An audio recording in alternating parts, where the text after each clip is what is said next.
ya, karena kita bisa merasakan setiap saat sebenarnya bahwa Tuhan senantiasa ada bersama dengan kita, memberkati kita.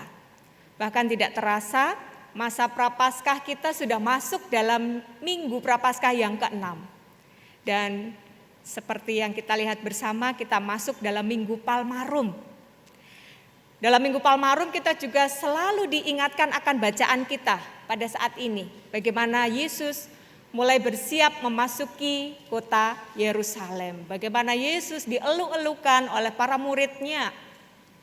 Tadi ada bagian yang menarik, saya mengajak Bapak Ibu Saudara melihat ketika Yesus memerintahkan kepada 2 orang muridnya untuk mencari keledai muda. Pergilah ke kampung sebelah, dapatilah keledai muda lalu bawalah. Jika ada yang bertanya, untuk apa? Kenapa kamu membawanya? Jawab saja, Tuhanku memerlukannya.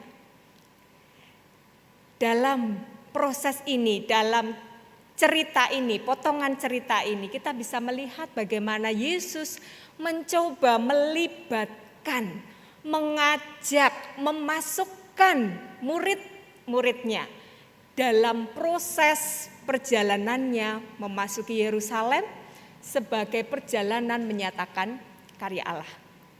Meskipun murid itu juga masih bingung, ini disuruh membawa keledai, ini untuk apa maksudnya, lalu nanti bagaimana, mereka tidak tahu. Tapi kok ya mereka nurut begitu. Mau saja, mereka pergi mencari keledai dan membawanya kepada Yesus.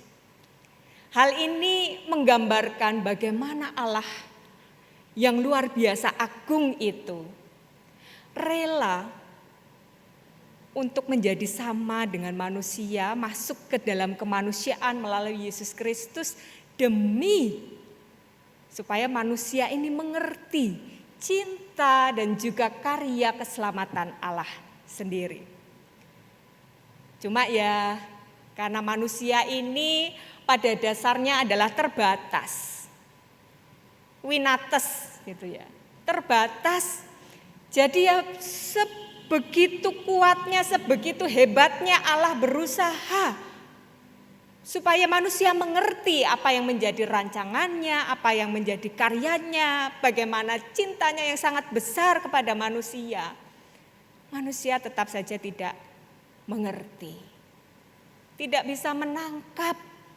Oh ini ternyata Allah baru berkarya toh. Oh ini terjadi karena cintanya Allah itu belum sampai begitu. Masih belum mengerti apa yang sedang terjadi. Nah ini yang kemudian membuat Yesus justru menangis tadi digambarkan. Ketika mereka mengeluh-elukan memuji nama Tuhan tadi dalam ayat yang ke-38. Mereka berkata, diberkatilah Dia yang datang sebagai Raja dalam nama Tuhan. Damai sejahtera di sorga dan kemuliaan di tempat yang maha tinggi. Mereka begitu antusias, begitu bergembira. Tapi kok Yesus menangis, kontras sekali. Para murid bergembira karena merasa bahwa oh ini dia. Inilah Mesias yang selama ini didambakan, diharapkan, ditunggu-tunggu akan membebaskan Israel dari penjajahan Romawi. Karena sudah banyak mujizat yang dia lakukan. Semuanya begitu luar biasa. Mereka merasa ini Mesias. Mesias yang akan membawa Israel menjadi bangsa yang penuh kemenangan. Tapi di sisi lain Yesus menangis. Karena sebenarnya Yesus datang bukan untuk membawa kemenangan Israel atas Romawi, tetapi justru akan memberikan kemenangan kepada manusia, kepada Israel atas dosa-dosa mereka. Yesus menangis tadi digambarkan ketika jalan mulai ada turunan. Yesus mungkin melihat kemudian kota Yerusalem begitu jelas. Bangunannya megah, di sana ada bait suci.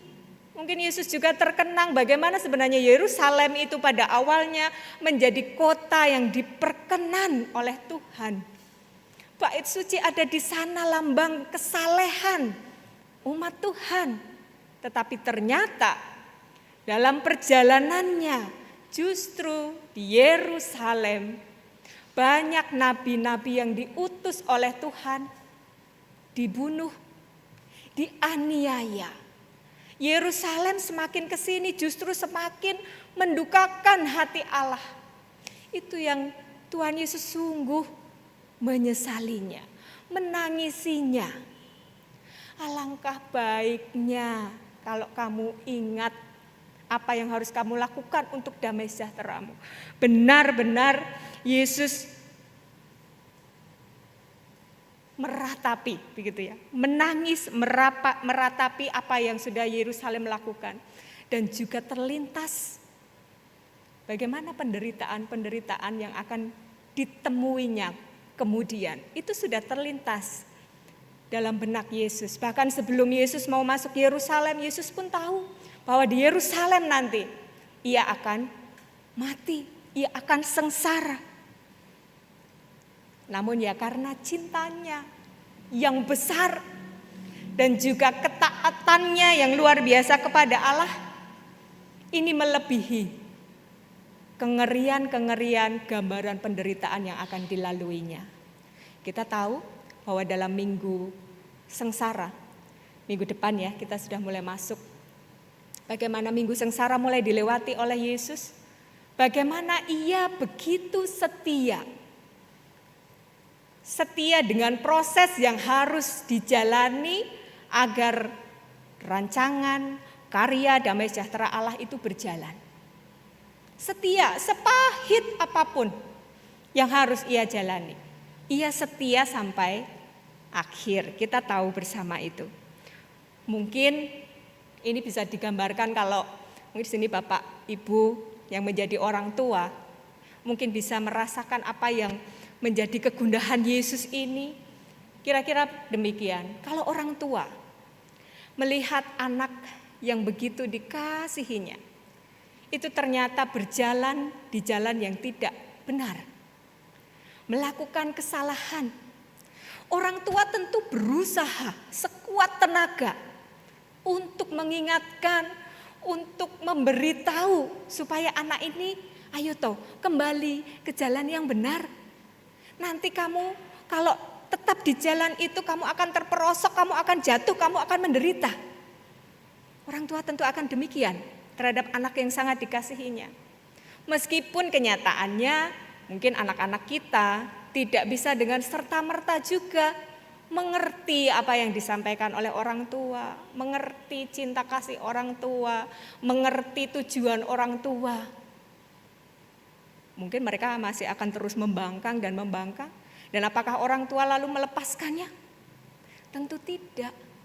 Cintanya kepada anaknya tetap ada.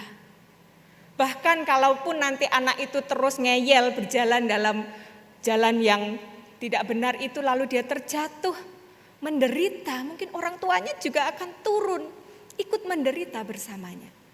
Gambaran seperti ini yang dirasakan oleh Yesus, betapa ia mencintai, betapa ia juga mencintai Allah, ingin taat kepada Allah, menyatakan karya damai sejahteranya, tapi di sisi lain sungguh meratapi, mengapa kamu harus berlarut-larut dalam dosa, tidak bertobat.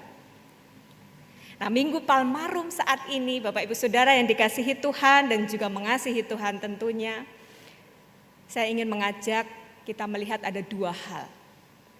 Yang pertama, ketika kita mengingat Yesus yang menangis tadi, mari kita bersama-sama seperti ajakan di depan pengakuan dosa kita menilik kembali ke dalam diri kita masing-masing.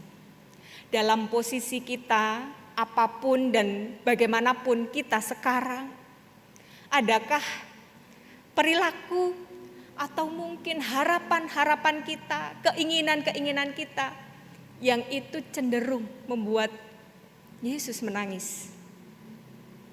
Ini masih ada 1 minggu lagi sampai kita menyelesaikan masa Prapaskah. Masih ada kesempatan kita untuk menggumuli pertanyaan ini secara pribadi lebih mendalam.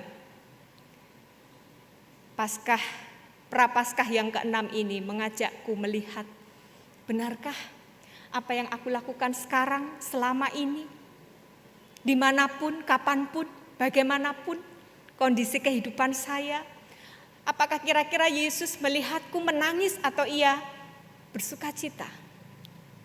Itu menjadi PR bagi kita bersama sampai menjelang Paskah nanti. Yang kedua, kalau kita melihat tadi Yesus mengajak 2 murid untuk mengambil keledai muda. Itu juga ajakan bagi kita semua Bapak Ibu Saudara yang dikasihi Tuhan. Kita juga diajak. Yesus juga mengajak kita, ayo masuk ke dalam proses perjalanan menyatakan karya damai sejahtera Allah. Loh kok saya? Iya, kita semua yang percaya kepada Yesus Kristus juga diundang untuk menyatakan karya damai sejahtera Allah. Loh kan sudah selesai. Yesus sudah menyelesaikan tugasnya. Kenapa kita masih melakukannya? Karena karya damai sejahtera Allah itu terus berlanjut. Hari ini dan seterusnya itu masih akan terus ada. Sedangkan Yesus secara kemanusiaan sudah tidak bersama dengan kita lagi. Ya kita, para pengikutnya, orang-orang Kristen yang mengaku sebagai pengikut Kristus ya harus melanjutkan itu. Kita masuk dalam proses yang diberikan oleh Allah supaya kita bisa menyatakan rancangan damai sejahtera Tuhan itu juga dalam kehidupan kita. Meskipun mungkin seperti murid tadi, lah gimana? Apa yang harus saya lakukan? Terus nanti ujungnya bagaimana? Mungkin ada banyak hal kebingungan yang kita jumpai, terutama dalam pergumulan keseharian. Mungkin ada banyak kebingungan untuk mengambil sikap, untuk menentukan langkah mau maju atau mundur atau mau berhenti. Mungkin kebingungan ada di dalam benak kita. Tetapi seperti para murid yang meskipun tidak tahu, tapi tetap, ya aku mau melakukannya. Akan kulakukan, aku akan cari keledai itu, akan kubawa kepada Yesus. Sama halnya dengan kita, siap sedia, iya Tuhan Yesus, ya Yesus saya mau masuk ke dalam proses penyataan karya keselamatan damai sejahtera dari Allah untuk dunia ini. Caranya hanya satu, ikuti perintahnya. Saya percaya Bapak Ibu Saudara yang di sini maupun yang ada di rumah menjadi orang Kristen tidak hanya 1 tahun 2 tahun ya. Pasti sudah lama, mungkin ada yang sudah belasan tahun, sudah ada yang puluhan tahun mungkin. Tentu sudah hafal apa saja perintah-perintah Allah, perintah-perintah Yesus untuk kita lakukan dalam kehidupan kita sehari. Sesederhana itu saja sebenarnya. Kita masuk dalam proses itu dengan melakukan apa yang diperintahkan oleh Yesus, oleh Allah sendiri, melalui firman-Nya, melalui setiap peristiwa yang ada dalam kehidupan kita. Tidak mengerti tidak apa-apa, tapi nanti tiba saatnya Allah melawat kita, lawatannya menghampiri kita secara khusus. Kita akan diklik begitu loh. Kita akan dibukakan matanya, kita akan dimengertikan. Oh ini toh, ternyata Tuhan itu maksudnya ini toh, memerintahkan saya melakukan ini. Misalkan saja, ada perintah untuk mengasihi musuh. Loh buat apa toh mengasihi musuh? Jelas-jelas dia menyakiti saya, jelas-jelas dia tidak suka dengan saya, jelas-jelas dia mau mencelakai saya. Untuk apa saya mengasihi dia? Itu ketika mata kita masih tertutup. Tetapi ketika lawatan Allah hadir dalam diri kita lalu kita dibukakan, oh ternyata mengasihi musuh itu justru melegakan diri kita. Kita tidak terbelenggu lagi dengan kebencian. Kita tidak terbelenggu lagi dengan kekhawatiran. Kita tidak terbelenggu lagi dengan keinginan untuk membalas dendam. Damai. Ada perintah untuk berdoa. Buat apa? Wong saya ndak berdoa juga bisa kok. Semuanya berjalan apa adanya, bangun saya yo melek lagi. Pekerjaan saya yo berjalan apa adanya, baik-baik saja. Itu ketika mata kita masih tertutup. Tapi lawatan Tuhan akan membukakan kita, endingnya, oh ternyata ketika aku berdoa, itulah kekuatan saya. Langkah saya semakin mantap, saya tidak bimbang lagi. Menentukan pilihan juga dalam kepasrahan. Bahkan ketika tidak terucap doa kita. Ada ya, kalanya saking beratnya mungkin. Saking beratnya beban yang harus dirasakan. Bu, saya tuh sampai tidak bisa berdoa, saya hanya bisa menangis. Tidak mampu mengucapkan apapun saking saya sudah tidak bisa merasakan apa-apa. Bahkan di saat kita tidak bisa berdoa, Roh Kudus berdoa bagi kita.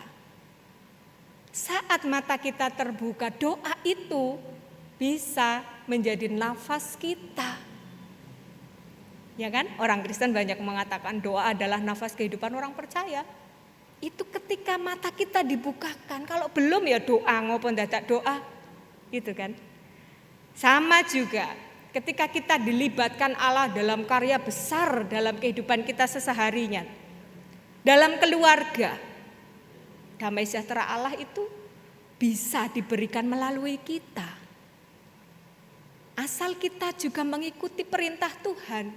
Ketika kita diajarkan, oh Tuhan mendasarkan pernikahan, keluarga Kristen dalam kesepadanan.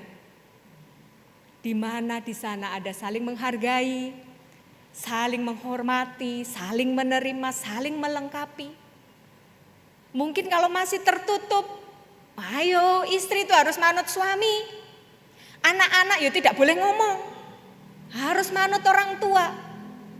Mungkin demikian. Tapi ketika Allah melawat dan membukakan mata kita, oh iya, pernikahan Kristen itu perintahnya sepadan. Penolong yang sepadan harus saling. Anak-anak juga punya tempat untuk bersuara. Istri juga perlu didengar. Suami juga perlu dihormati. Loh, ternyata Tuhan memerintahkan itu, memberikan itu kepada kita ya untuk kebaikan kita. Maaf ini sampai copot ini. Untuk kebaikan kita, untuk kebahagiaan kita, bahkan untuk damai sejahtera Allah itu nyata dalam kehidupan kita. Untuk itu mari Bapak Ibu Saudara yang dikasihi Tuhan, Minggu Palmarum ini meskipun tema kita adalah antara pujian dan tangisan, semoga ini tidak membingungkan. Tetap kita bisa bersuka cita, mengagung-agungkan Tuhan, tapi sambil terus mengingat supaya apa yang kita pujikan kepada Tuhan itu tidak berasal dari pikiran kita sendiri, tapi mencoba mengerti apa karyanya, apa maksudnya, apa perintahnya. Supaya jelas tidak kita bergembira tetapi Yesus menangis. Tapi bersama. Ketika Yesus, ketika Allah mendengar puji-pujian kita yang penuh ketulusan dan mengarah kepadanya, Ia pun bersuka cita. Namun ketika ada hal yang tidak berkenan di hadirat Tuhan, kita pun juga menangisinya dengan sedalam-dalamnya. Mari Bapak Ibu Saudara, dua hal tadi ya. Yang pertama, terus menilik diri kita, apakah kita tadi sudah layak mendapat pengorbanan dari Tuhan, dan apakah diri kita sudah menyenangkan Tuhan atau justru membuat Yesus menangis. Yang kedua, mari masuklah dalam proses karya penyelamatan damai sejahtera Tuhan, setialah melakukan apa yang diperintahkannya. Sampai nanti di titik Tuhan melawat, Tuhan membukakan mata kita semua bahwa damai sejahteranya ada bersama-sama dengan kita semua. Tuhan memberkati. Amin. saat hening bagi kita.